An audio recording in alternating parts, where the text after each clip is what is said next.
Hey guys, it's Preeti and आप देख रहे हैं अपना YouTube channel IQ student point. जैसे कि लास्ट वीडियो में हमने मध्य पाषाण काल के बारे में जाना था, मेसोलिथिक एज के बारे में।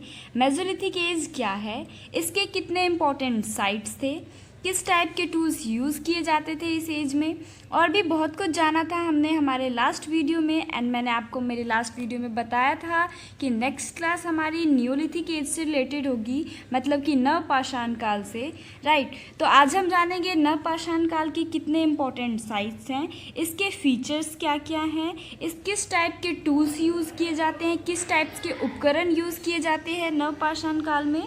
तो और भी बहुत कुछ जानने को मिलेगा हमें हमारे इस वीडियो में।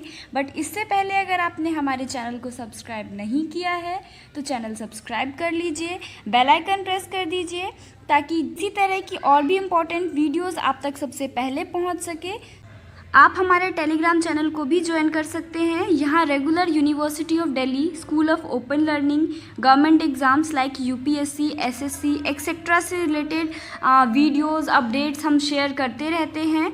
सो इस वीडियो की PDF भी मैं टेलीग्राम चैनल पर शेयर कर दूंगी, तो आप वहाँ से जाके कलेक्ट कर सकते हैं। बात करते हैं न्यूलिथिक एज में किस टाइप के टूल्स यूज़ किए जाते थे, किस टाइप के उपकरण यूज़ किए जाते थे।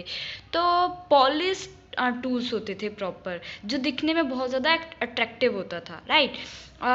जो कुल्हाड़ियाँ होती थी वो पॉलिश्ड होती थी, ब्लेड का यूज़ किया जाता था किसी चीज़ को काटने के लिए, पेड़ वगैरह काटने के लिए कुल्हाड़ी का यूज़ होता था, तीर का यूज़ किया जाता था हंटिंग के लिए, ठीक है। और अंगूठी का पत्थर यूज होता था, रिंग स्टोन, ठीक है। दरांती का यूज़ होता था प्लांट्स वगैरह कट करने के लिए, हल का यूज़ किया जाता था खेत जोतने के लिए, हापुन का यूज़ होता था, लोढ़ा का यूज़ किया जाता था, ठीक है। तो ये सारी चीज़ें यूज़ की। हापुन एक तरह का तीर होता है। अब बात करते हैं important sites in India. India की कुछ महत्वपूर्ण साइट, तो सबसे पहला आता है मेहरगढ़। मेहरगढ़ उस टाइम पे इंडिया में था, बट जब इंडिया और पाकिस्तान का डिवीज़न हुआ तो ये पाकिस्तान में चला गया, तो ये सबसे ज़्यादा इम्पोर्टेंट साइट है।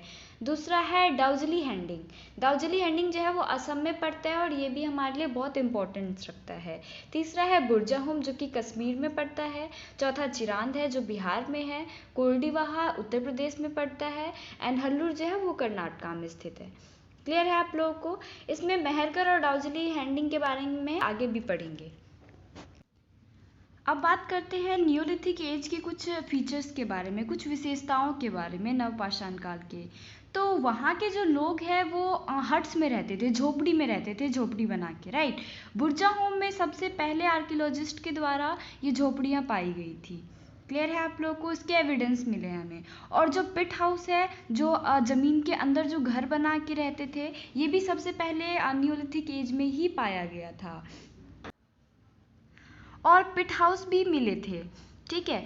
पिट हाउस जो है वो ज़मीन के अंदर जो लोग गड्ढा करके जो घर बना के रहते थे उसको पिट हाउस कहते हैं। उसका रीज़न ये था कि ठंड से काफ़ी हद तक बच जाते थे वो ऐसा करके, तो इसलिए वो ज़मीन के अंदर हमेशा घर बनाते थे। और कुछ आर्कियोलॉजिस्ट का ये भी कहना है कि ये कुकिंग के लिए भी जो चूल्हे होते हैं वो घर के अंदर और घर के बाहर दोनों साइड बनाते थे। इससे इन्हें ये फ़ायदा था कि गर्मी के सीज़न में ये बाहर खाना बना लेते थे, और ठंड के सीज़न में ये घर के अंदर खाना बना लेते थे।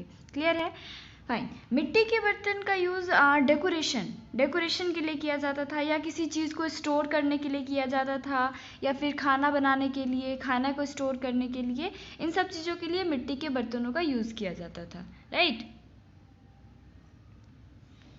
जो कॉटन जो है वो सबसे पहले 5000 BC के अराउंड ही इसे खोज लिया गया था, लगभग 5000 ईसा पूर्व के आसपास। क्लियर है। अब आगे आप अपने स्क्रीन पे देख पा रहे होंगे, ये जो पिट हाउस है ये कुछ इस तरह का दिखता था, ठीक है। सो अब बात करते हैं हम अपने इम्पोर्टेंट साइट मेहरगढ़ की। मेहरगढ़ सब इतना इम्पोर्टेंस क्यों रखता है, राइट। सो जो मेहरगढ़ जो है वो बलोना नदी के किनारे स्थित है, बालो नदी के किनारे स्थित है, सॉरी, ठीक है। और ये पाकिस्तान में है फ़िलहाल, लेकिन उस टाइम पे इंडिया में था, जैसे कि मैंने आपको बताया। मेहरगढ़ में जो एग्रीकल्चर है वो सबसे पहले मेहरगढ़ में ही स्टार्ट हुआ था। वहाँ के लोग अलग अलग टाइप के फसल उगाते थे। वीट बार्ले ये तो नॉर्मल हर जगह उगता था, बट वहाँ के लोग और भी डेवलप्ड हो गए थे एग्रीकल्चर में। क्या? क्योंकि वहाँ पे जो लैंड थी वो काफ़ी ज़्यादा फर्टाइल थी। ठीक है। और सबसे पहले जो विलेज जो पाया गया वो भी मेहरगढ़ में ही पाया गया था, ऐसा आर्कियोलॉजिस्ट का कहना है, राइट। वहाँ जो स्टोर रूम होता था, जो वो चीज़ों को स्टोर करने के लिए जो घर बनाते थे, उसका वो स्क्वायर एंड रेक्टेंगुलर शेप में बनाते थे। ठीक है। और ईरान से इसका जो मेहरगढ़ से ईरान का जो रूट है वो सबसे ज़्यादा इम्पोर्टेंस रखता है। ये भी मेहरगढ़ में ही है, पाकिस्तान में, राइट। एंड वहाँ के लोगों का ऐसा मानना था कि जो उनके मतलब फैमिली मेम्बर जो मर जाते थे तो वो उनको अपने घर में ही फ्लोर के नीचे दफनाते थे, लेकिन उसके साथ वो ये गॉड जो है उसको साथ में दफनाते थे, क्योंकि उनका ऐसा मानना था कि मरने के बाद भी आत्मा जिंदा रहती है, लाइक दैट। अगला है आपका Darjeeling heading. And Darjeeling heading जो है वो असम में पड़ता है। ये इम्पोर्टेंस क्यों रखता है हमारे लिए? तो यहाँ पे एक जेडाइट नाम का एक स्टोन मिला था, राइट। कुछ आर्कियोलॉजिस्ट को यहाँ पे एक जेडाइट नाम का एक स्टोन मिला था, एक पत्थर मिला था, जो कि चाइना से लाया गया था, राइट। तो इसलिए ये इम्पोर्टेंस रखता है। ये थी हमारी आज की क्लास। आई होप आपको सब समझ में आया होगा, कुछ इंटरेस्टिंग जानने को मिला होगा। नेक्स्ट क्लास में हम हड़प्पन सिविलाइजेशन के बारे में बात करेंगे, हड़प्पन सभ्यता के बारे में।